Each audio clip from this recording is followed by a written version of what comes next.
Evening, and welcome to the Way Out Show. I'm your host, Dane McCarthy, broadcasting to you from FEMA Region 5, deep in the bowels of the United Police State of America. Today is November 7th, 2014, and we've all seen a big election come and go a couple of days ago here in the United States, and we have to marvel, or maybe not, that the Republicans defied expectations and got big wins across the board. Well, why should we not marvel at this? That's because in these midterm election cycles, this is typically what happens, and it's been going on for quite a long time. We have to remember that the way the electorate, the American people, respond to the depredations and the criminality of the party in power typically results in this type of rejection of the dominant party. And what other choice do Americans have but to swing like the pendulum of a clock to the other side, to the tick-tock. We had the tick last time, now we're swinging to the talk. The tick of the Republicans, or the tick of the Democrats to the talk of the Republicans. And so now we're swinging to the Republicans because, again, what other choice do we have? Candidates who can provide a true alternative are simply, for the most part, unavailable. Now, you might say that the Tea Party has a chance and tries very hard to get in there, and they have put in some candidates. But you will see that if the historical process, the political process goes on the way it has been going on, that we are going to see this continuing on into the future in the same direction. We'd like to see real change. We'll see. We can only hope that there will be a genuine change, but I wouldn't hold your breath. The Republicans are not that different from the Democrats. And I wanted to bring in the larger picture and talk about the Rothschilds and the banking cartel, the international banking cartel. But I did want to mention beforehand, before we start this, that here in the United States, we have to keep up our efforts locally to make our consternation known to those in power, and not fall into the trap, the dichotomy, which is a false dichotomy, the false paradigm of the two-party system in which both parties only pretend to be struggling against each other, and really their ultimate goals are controlled by unseen powers that exist on a level way above that of the tip of elected officials or even appointed officials. And the name of the Rothschild family has been taken off their banks, their holdings, untold amounts of power, but unseen in the United States. So I have about a 10 or 15 minute clip to show you that is from a pretty good documentary to remind you, if you don't, about all this, or inform you about it if you don't know anything about it. It's dealing with the people at the very top of the pyramid, so to speak. Let's roll that, and then I'll talk about it afterwards. Hello and welcome to Money Trail with me, Amir Arafat. Today, the international banking cartel, from the Rothschilds to the House of Morgan to the Federal Reserve. Who controls the world's money? The four horsemen of banking, Bank of America, JP Morgan Chase, Citigroup, and Wells Fargo, own the four horsemen of oil, ExxonMobil, Royal Dutch Shell, BP, and Chevron Texaco. In tandem with Deutsche Bank, BNP, Barclays, and other European old money behemoths. But their monopoly over the global economy does not end at the edge of the oil patch. According to company 10-K filings to the SEC, the four horsemen of banking are among the top 10 stockholders of virtually every Fortune 500 corporation. The fact is 52% of the New York Fed is owned by these 8 families. It's the Rockefellers, the Rothschilds, Goldman Sachs, Lehmans, Lazards, Warburgs, Kuhn Loebs, and Israel Moses Seifs. And the latter family, that goes back to the Genoese bankers, you know, when they first moved into Europe. And these are just really old families. And you know the saying, money begets more money, you know, you got to have money to make money. Well, guess what? These people had money in the 16th century, whatever. And so, you know, many people estimate that the Rothschilds, the richest of these families, are worth over $100 trillion. The international banking cartel is a consortium of about 15 to 20 to 25 international banks of large magnitude with large amounts of political influence. These are the too big to fail banks around the world. They're too big to fail. They're too big to jail. And they are essentially the ones who control the private central banks of the world, because in most countries, United States, Britain, Germany, Japan, and so on down the line, the central bank is a privately controlled institution, even if it's not always, formally speaking, privately owned. The control that these banking families exert over the global economy cannot be overstated and is quite intentionally shrouded in secrecy.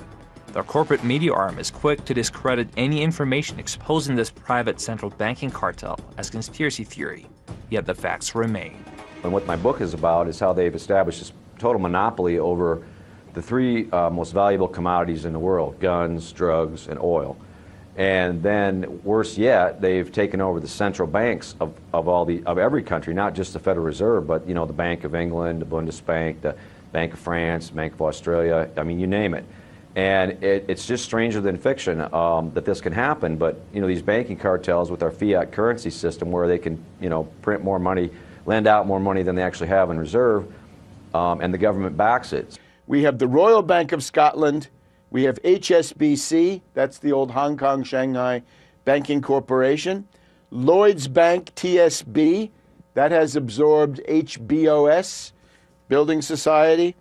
That is followed then by Bank of America, Citigroup, JP Morgan Chase, UBS, Credit Suisse, Deutsche Bank and Westdeutsche Landesbank of Germany, Société Générale of France, the Bank of Tokyo Mitsubishi UJF, Norin Chukin of Japan, Royal Bank of Canada, and Rabobank of the Netherlands. Now that group, 15, 16 banks, that is essentially the heart of the cartel.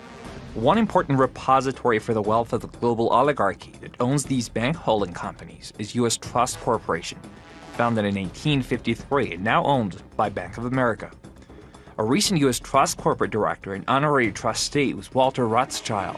Other directors included Daniel Davison of J.P. Morgan Chase, Richard Tucker of ExxonMobil, Daniel Roberts of Citigroup, and Marshall Schwartz of Morgan Stanley. Basically, it's like these families are running this printing press, and they get countries in debt, they get individuals in debt, they get companies in debt, and when those people go into debt and can't pay their loans back, then these bankers come in and seize the real asset, which is the house, the car, the Mexican National Cement Company, which is what they did in the Mexican debt crisis in 1997. The way they got out of that was they handed over other state assets to ASARCO, and B&N took over the whole railroad in Mexico. And, you know, it's just it's a scam. And now the world's biggest and perhaps oldest modern banking family. Ladies and gentlemen, the Rothschilds.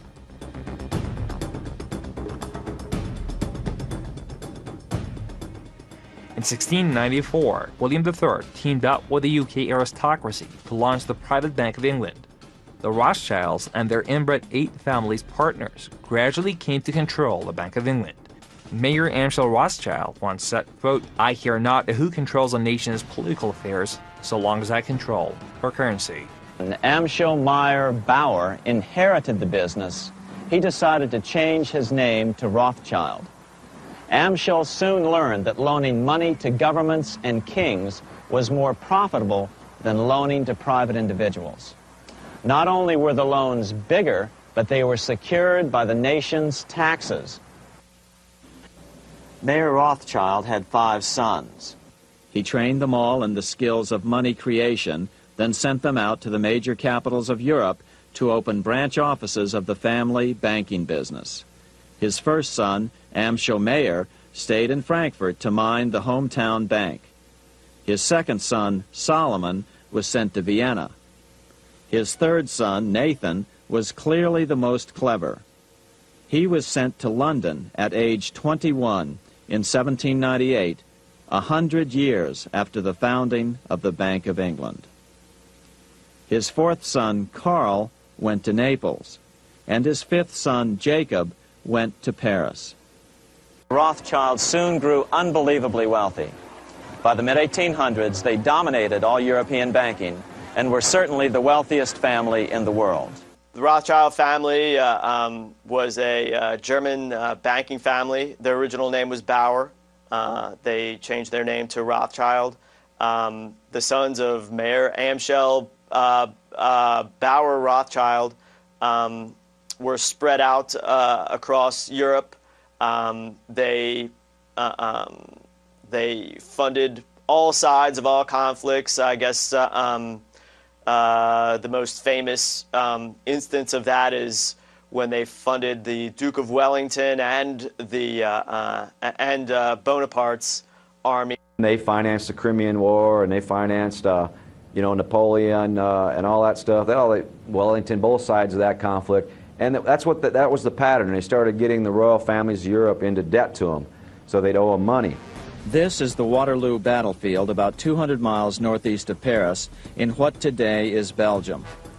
Here Napoleon suffered his final defeat, but not before thousands of French and Englishmen gave their lives on a steamy summer day in July of 1815. The outcome was certainly in doubt. In fact, had Napoleon attacked a few hours earlier, he would probably have won the battle. But no matter who won or lost, back in London, Nathan Rothschild planned to use the opportunity to try to seize control over the British stock and bond market and possibly even the Bank of England. The day after the Battle of Waterloo, in a matter of hours, Nathan Rothschild came to dominate not only the bond market, but the Bank of England as well. Whether or not the Rothschild family seized control of the Bank of England, the first privately owned central bank in a major European nation and the wealthiest, one thing is certain.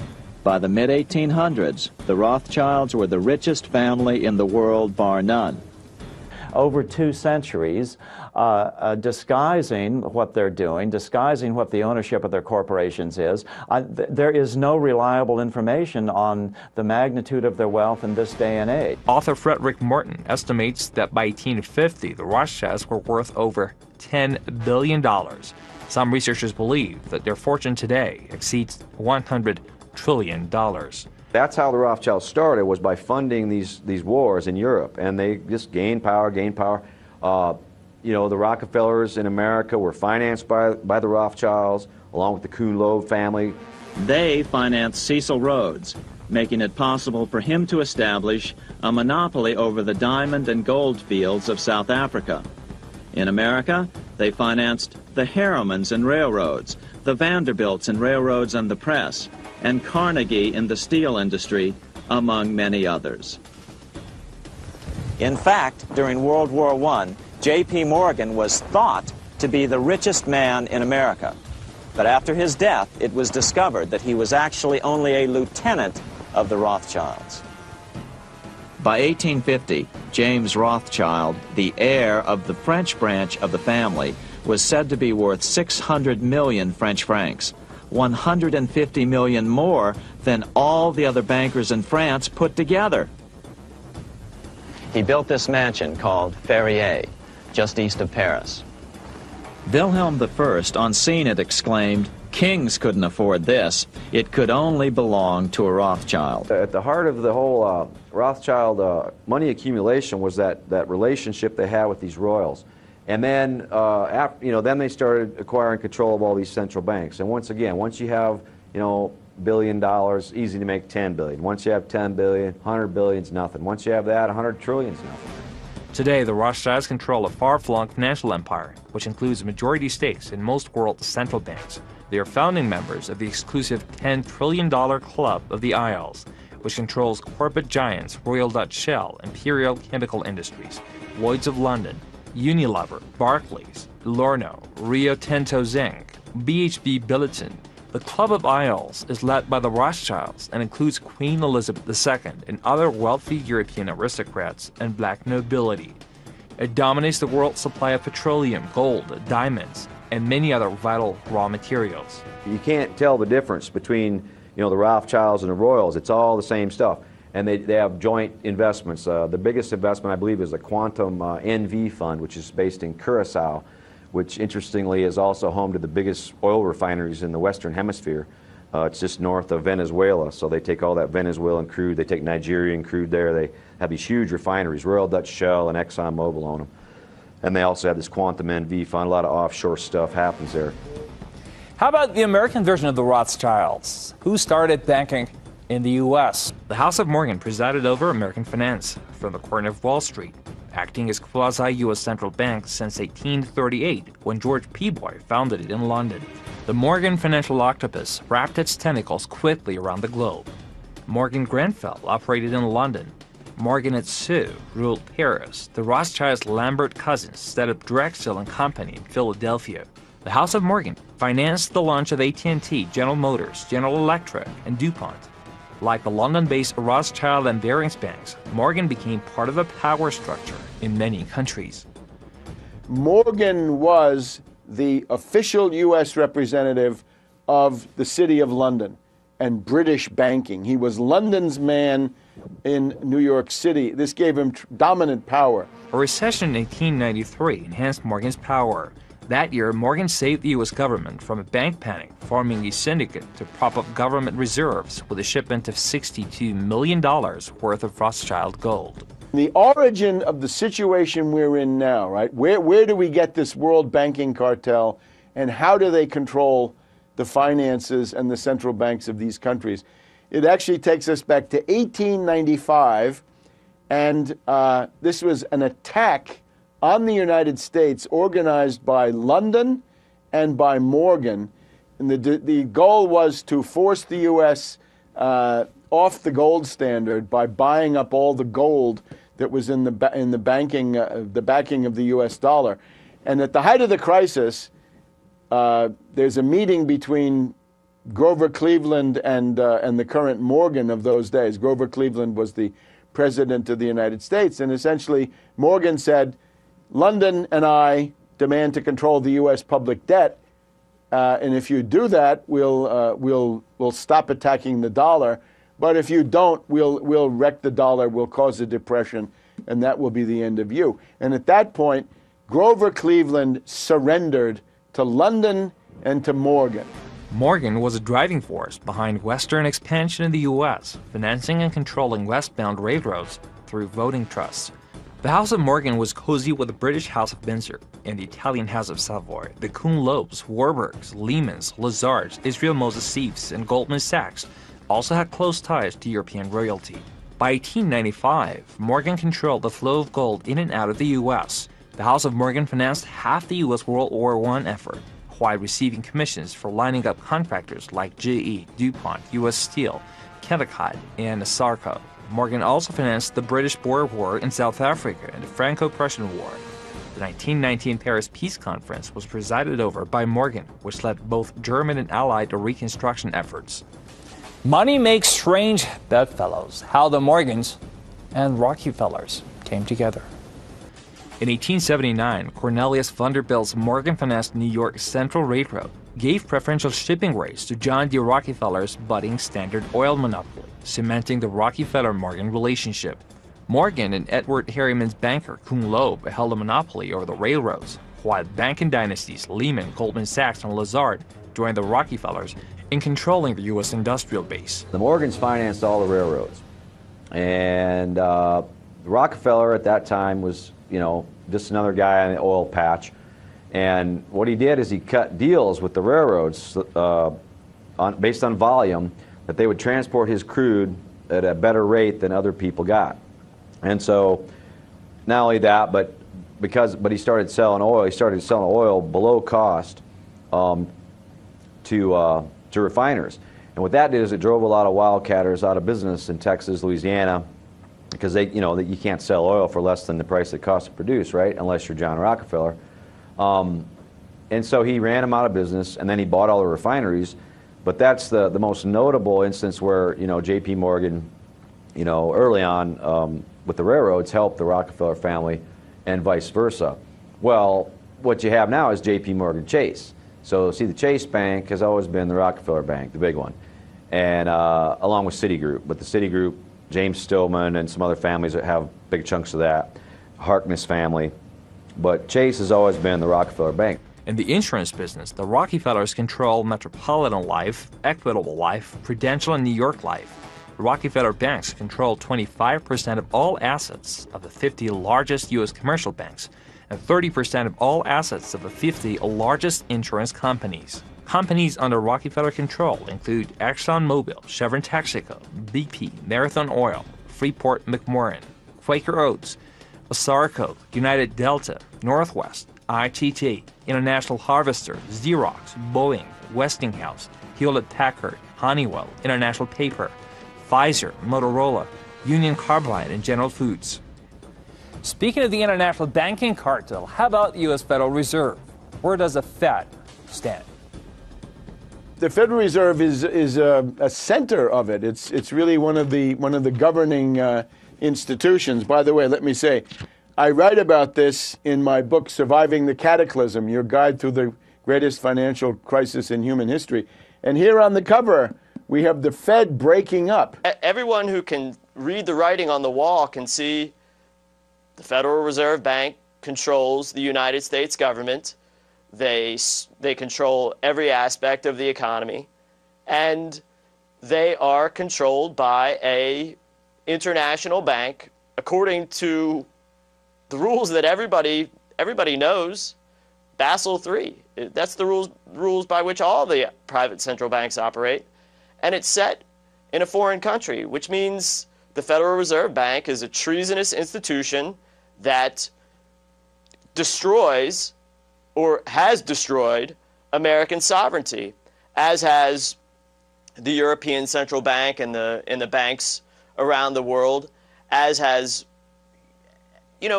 every nation where these Rothschild central banks operate out of. How about the central bank of all central banks? The Bank for International Settlements in Basel, Switzerland.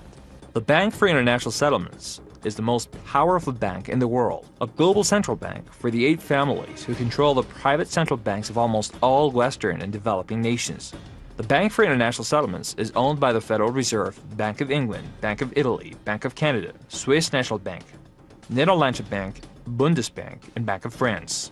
Naturally, it's a sinister institution, right? Secretive, wealthy, with no accountability, no transparency, no TV cameras, no nothing, all secret. This is the kind of thing that would have to end. It's hard to find out about it, for sure. This BIS crowd, Bank of International Settlements, it's in Basel, Switzerland. It's a central bank for central bankers. It keeps its head low. It's owned by the same families, and basically only comes out in times of extreme crisis. The Bank for International Settlements has been operating in Basel since, I believe, 1931, 1932. And it grows out of a distant world, but which is not so dissimilar from our own world. If you go back to the period after World War I, the most dangerous kind of financial debt were the reparations that Germany was required to pay billions and billions of dollars as a result of losing World War I and being blamed for World War I, which was not historically true. But it was impossible to have the reparations paid. Germany simply could not pay. Lord Keynes saw this at the time. Many others saw it at the time.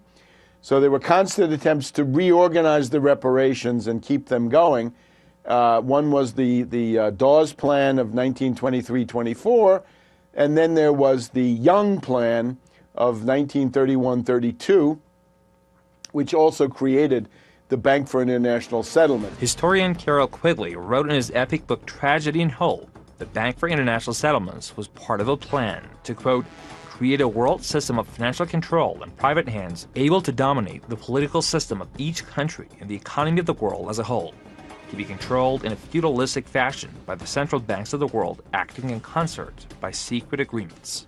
The international banking cartel that controls the central banks of all but 3 nations operates under the rules set by an international body called the Bank for International Settlements in Basel, Switzerland. And the central banks of the world, from the United States to Russia to China, they all operate under Basel III, is what's being transitioned into now. And Basel III is the rules by which all of these banks operate. There's, complex organizations, international organizations, and secret societies that carry out the will of these banks, and, the leadership of those groups are the major stockholders of the Bank for International Settlements. The Bank for International Settlements holds at least 10% of monetary reserves for at least 80 of the world's central banks, the IMF, and other multilateral institutions. It serves as financial agent for international agreements, collects information on the global economy, and serves as lender of last resort to prevent global financial collapse. It served as conduit for 8 families' funding of Adolf Hitler, led by Warburg's Henry Schroeder, and Mendelssohn Bank of Amsterdam. Many researchers assert the Bank for International Settlements is a detonator of global drug money laundering. It's a banking cartel that prints money out of thin air and charges people interest and leverages its war machine, which exhibits itself in the Russian military, the United States military, the Chinese military, and they play different nationalities of people off of one another in order to enslave the planet and consolidate their power. Politicians often declare wars, but who are the true warmongers? Who are the people that fund the wars? Who are the true war profiteers?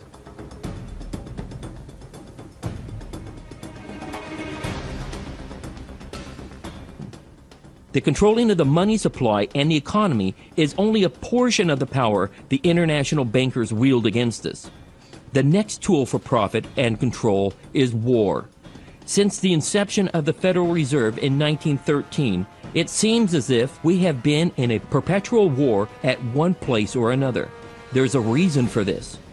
It's important to understand that the most lucrative thing that can happen for the international bankers is war, for it forces the country to borrow even more money from the Federal Reserve Bank at interest.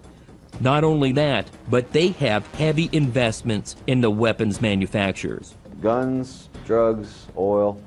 If you look at the numbers, it's the 3 most valuable commodities in the world. So if you're a banker, you're going to want war. You can sell oil to both sides, you can sell guns to both sides, and you can run drugs through the war zone and nobody will know where it's going and launder that money easily. Big old stacks of $100 bills, also gold and diamonds, all these things go through war zones as currency. And of course, they own the defense contractors. These same families own Lockheed Martin, they own BAE, British Aerospace, they own all the biggest defense contractors. Well, thank you for watching. Always follow the money trail with me, Amir Arfa.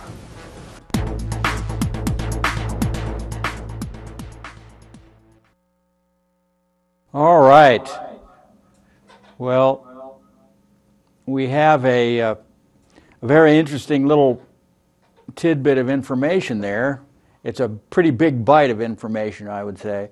I think we all have to keep that in mind, that all of it really does make sense if you get the whole picture. And what we're seeing is the whole picture from the perspective of those who are aware of what's going on at the very top level of the world, of the elite of the elite is what we're looking at. We're looking at the kings and princes of the world. They mentioned that the royalty are very close with in other words, the hereditary royalty are very, very close with the financial royalty. And they talked about the various families involved. They named the families who are old families. And these people, you wonder, well, where do these people live? Well, they have palaces around the world. They hang out in expensive places like Switzerland and Monaco. And they have exclusive islands that they might own. They have numerous places where they can live, they can hang out, and they can have their parties. They can cruise the oceans on their yachts,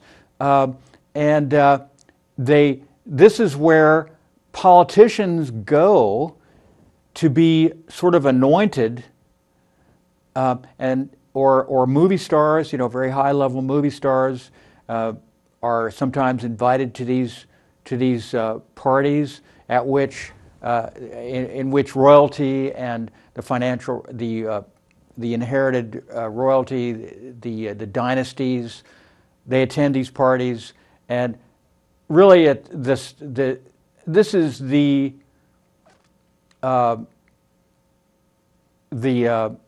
world that most people really never get to see. And very secretive. It has a veneer of glamour, which the bankers, who tend to be not at all glamorous, like to sometimes use as a shield the glamour, the pomp and circumstance, the jewels, the flashing light bulbs, the red carpets. This is all part of that. And for a person to be accepted into that world, you essentially sell your soul to the devil. You make your bargain, and you get the reward of that. And because clearly, from this film and lots of other information readily available out there, when you have literally hundreds of trillions, like they mentioned, that the estimation of the total worth of the Rothschild family is $100 trillion. The entire GDP of the United States is considerably lower than that. And so what we're looking at is the people who are the ultimate criminals on the planet. I had to comment to myself as I was watching this video that these people are really they're really counterfeiters. That's what they're doing. I mean, we hear about the efforts of the FBI to eradicate counterfeiting in the United States. Some guy cranking out $20 bills or $100 bills in his basement. And this is where the FBI cracks down. But it was like Webster Tarpley said, these counterfeiters are simply too big to jail. And that is what they're doing. They are creating money out of thin air and then spending it and using that money to buy up the real wealth of the planet, and that would be the natural resources ultimately. And I thought it was really excellent the way they noted that we have been in a state of almost perpetual war since the creation of the Federal Reserve in 1913. That makes it 101 years that the Federal Reserve has been in power. And there are film clips of Alan Greenspan admitting, and this is with this was on PBS at a show with Lehrer, the Lehrer Report.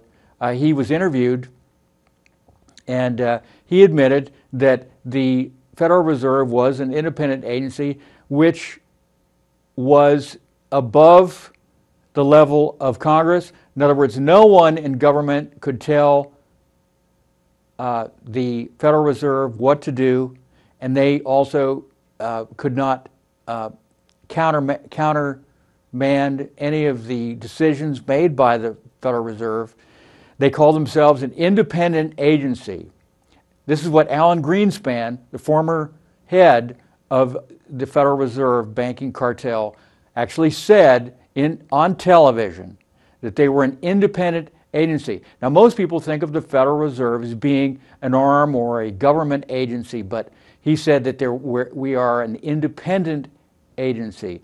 And the reality, as clearly is pointed out in this film, is that the Federal Reserve is not part of the U.S. government at all, even though they have federal in their name. And the old saying is that the Federal Reserve is no more federal than Federal Express, which is a private company. Federal Reserve is owned. They explain exactly who owns the Federal Reserve. At the very top, these people run the world. That's the bottom line. So the question is, what can we do about this? Is it even possible to end this? And ultimately, I think, of course, it is possible, but people are going to have to keep in mind who the real owners of this planet are, the ownership class. And then they are at some point going to have to be arrested. They will have to be tried for their crimes, and their wealth will have to be returned to the people from whom they have wrested it by fraud and deceit and outright murder, mass murder. And it was interesting to me that the guy Dean, what was his name, Anderson, who wrote a book. Of course, a lot of people are writing these books all the time, making films, books, lectures, you name it, about this subject to try to get the word out. And he mentioned drugs, guns, and oil as being the three top most valuable commodities that in the world. So are we at all surprised that we have an incredible drug problem, that we have a huge problem with war, that's what guns essentially are for, is war. And we have a situation now where we are in what the military calls the long war. And they call it the long war because it's expected and planned to last 50 to 100 years. That's somewhere in the estimate that I have, throughout most of the 21st century. Just like the Cold War lasted 40, 50 years. Well, that wasn't long enough for the planners and the people who want to keep us in perpetual war. Now we need what they call a low-level, asymmetrical war, which is never-ending. If you have all-out war, it goes too fast for them. We have to remember that every time a Tomahawk missile is launched, then you have Lockheed Martin makes a big profit on every single one. So this keeps the whole ball rolling, and it's a requirement to keep the power, consolidate the power, strengthen the power, the hold on the planet. And you saw the old-fashioned drawing of the octopus sort of enclosing all of these various entities, business entities, financial entities, political entities.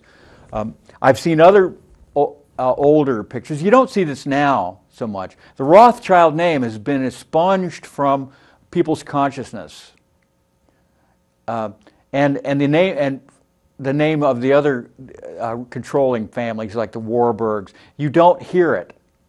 The only one you ever hear anymore is Goldman Sachs, and that's only in reference to the Goldman Sachs Bank that we have that's so powerful and is the preferred banking system. They're the ones that just powered their way right to the top during the huge crisis in 2008.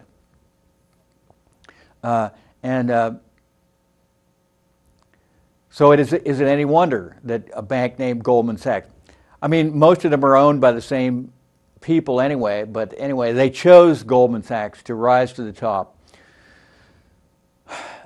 It's just simply hard to believe. It's difficult to get your mind around the situation that we now find ourselves in. But we cannot give up hope. It is not irreversible. Nothing is as long as human beings can understand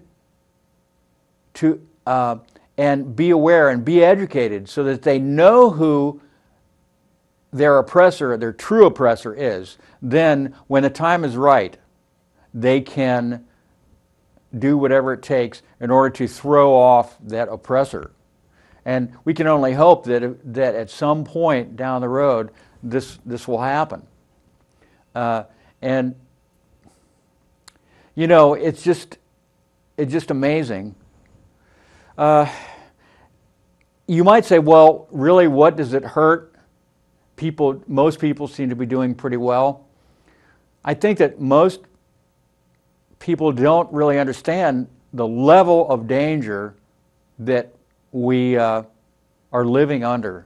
I was just reading about the situation with Fukushima and Chernobyl and these other nuclear reactor sites around the country and the world that are simply catastrophes waiting to happen. Most people almost seem to think that if there was a blackout in which the electricity went off around America, around the world, that it might not be that bad. Well, you know, you just have to go back to candles and kerosene lights, and life would be a lot more simple, and you just have to, it would be like going back to the 19th century before the invention of electricity. Unfortunately, that's not what we're dealing with in the situation in the world as it exists today. Because of the nuclear power industry, which depends on consistent electrical energy, if the electrical power were to go off in the United States would essentially, within a matter of a week or two, become uninhabitable.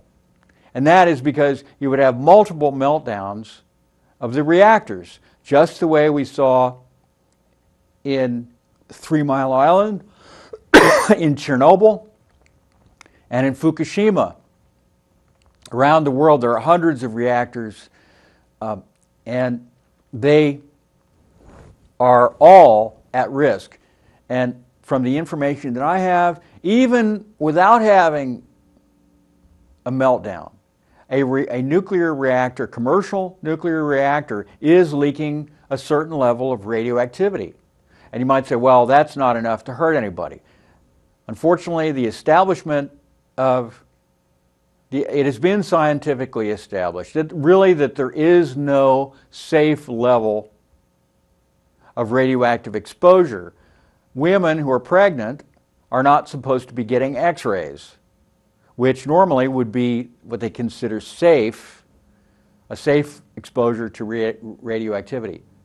But it's been shown over and over that the fetus is vulnerable to radioactivity, and then so it ramps up the chances of mutation, which can cause birth defects, serious harm to the fetus, to the baby when it's born. So radioactivity is very dangerous, and it also doesn't go away after just a few years. The half-life of some of these radioactive particles is in the hundreds of thousands of years.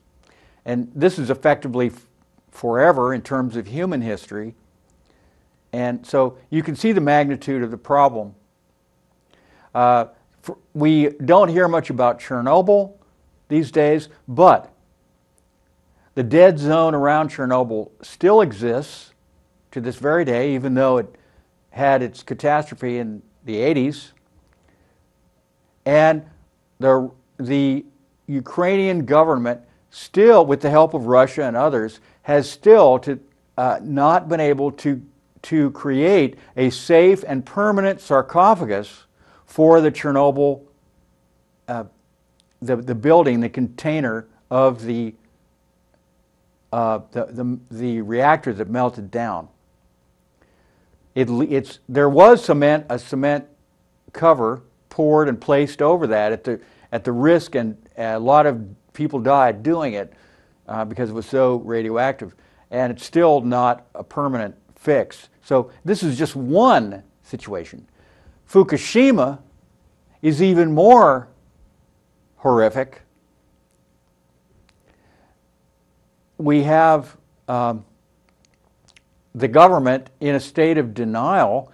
TEPCO is basically run by the Yakuza, the Japanese mafia, and they are not about to care particularly or understand. They're not intelligent enough to really do anything or care or take responsibility. They're probably quietly leaving Japan, as my understanding is people in the know are quietly leaving Japan, finding residence elsewhere. So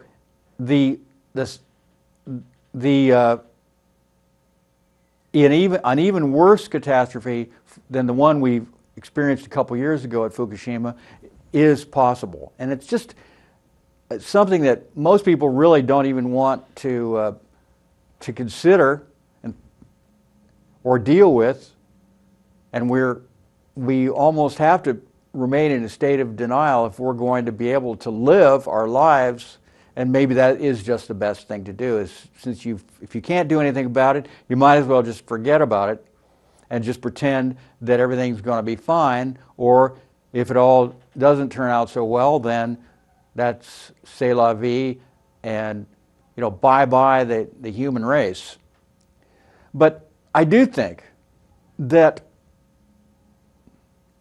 when most of our energy is focused on essentially a non-problem like climate change, this is the most hyped up threat that you could possibly imagine. You get major news outlets constantly trying to ramp up the fear level in a most absurd manner by saying that we're going to get sea levels of 10 feet, 20 feet. We're going to get the poles melting. We're going to get massive desertification, people screaming, running in the streets, dislocated, destabilized governments and populations, all as a result of having too much carbon dioxide in the air. And this is nothing but the worst kind of propaganda and delusion, when clearly something like the threat of nuclear annihilation, and not even bringing in the idea of nuclear war, just forget that. I mean, that's bad enough as it is. Just major blackouts, multi-state blackouts, causing meltdowns which people cannot handle. We do not have the technology at this point in the world to adequately deal with a meltdown. The China syndrome. I mean, if we did have the technology to deal with these kind of accidents, then places like Chernobyl and Fukushima would have been secured by now.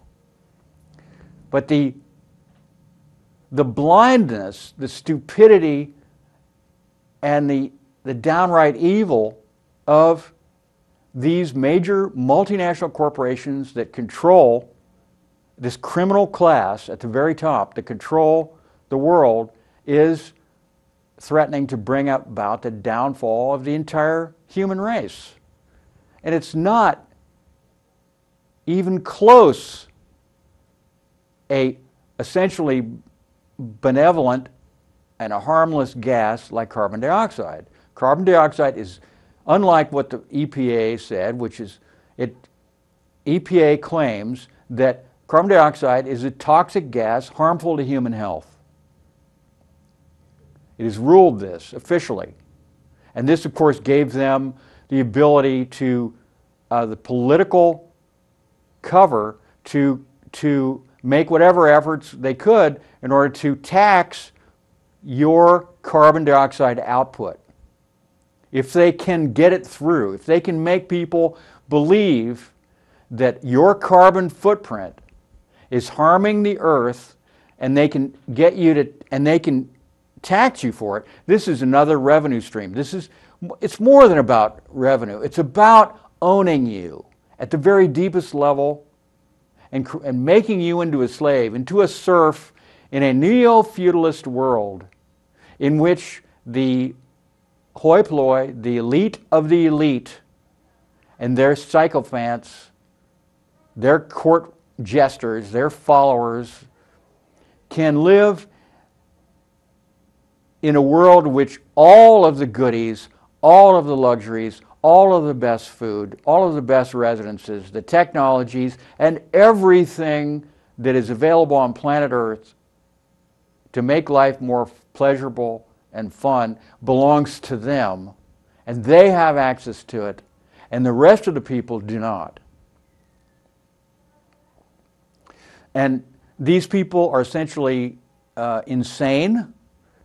They are psychopaths. They have no conscience. They have no shame they have no sense of guilt. They're incapable of feeling any of those emotions, and they are not even, in other words, the most basic human qualities are missing from this very small group of people at the very top. And therefore, otherwise, if they were normal, they would not, if they were ordinary folks, ordinary people with feelings and awareness of their own consciousness as human beings and their closeness with other human beings, if they weren't so separated, they would not do what they do. And so it's just that alone is proof that any bank that could fund and encourage war and the suffering that war brings and the destruction, not just to human beings, but to wildlife, to plants, to the quality of the air, to the cleanliness of the water. Any entity that could promote war is, by definition, in my opinion, insane. That's what we're looking at here. That's what the human race, the humans who belong to the human race are going to have to stand up and do something about at some time. And if they don't, then they will suffer the consequences. Now, probably what will happen is, because people simply don't want to stand up, they will be forced to at some time in the future, as has happened in the past. People always wait until there's no other choice before they take action. That's just the way it's been. And whether we will have a livable planet at that point and not a planet which is completely toxic as a result of radioactive pollution, I don't know. But it certainly won't become polluted and toxic as a result of a rise in levels of carbon dioxide. You know, maybe children don't understand this, but adults should understand this. Plants thrive on carbon dioxide. Without carbon dioxide, a plant will not be able to survive. So the more carbon dioxide in the oxygen, the more plants there are, and the healthier they are. In other words, global warming and global cooling have nothing to do, if anything, global cooling is more difficult for the planet to handle than global warming is, because global cooling tends to cause desertification, because plants don't like cold. Most plants like heat. They like lots of warmth, and that's why your plants don't grow in winter. Hello? They grow in summer. They don't like freezes. It kills them. So global warming actually promotes the growth of plants. And these so-called scientists have it all wrong. The data actually shows that the increase in carbon dioxide in the atmosphere does not promote global warming. It's the opposite. Global warming promotes the increase of carbon dioxide in the atmosphere. So it's the other way around. And where does the global warming come from? Consistently, the studies show that the sun, and people forget about the sun. Oh, the sun. What's that? What's the sun? Oh, yeah, the sun makes it daylight. Well, the sun does more than that. The sun is the master of planet Earth. There would be no life on planet Earth. It would be a dead rock without the sun. Global warming and cooling as a result of essentially sunspots. The more sunspots, the more global warming. The fewer sunspots, less global warming, and there is global cooling as a result. An astronomer can tell you this. Okay, so that's all I have for today. Have a great week and sleep well.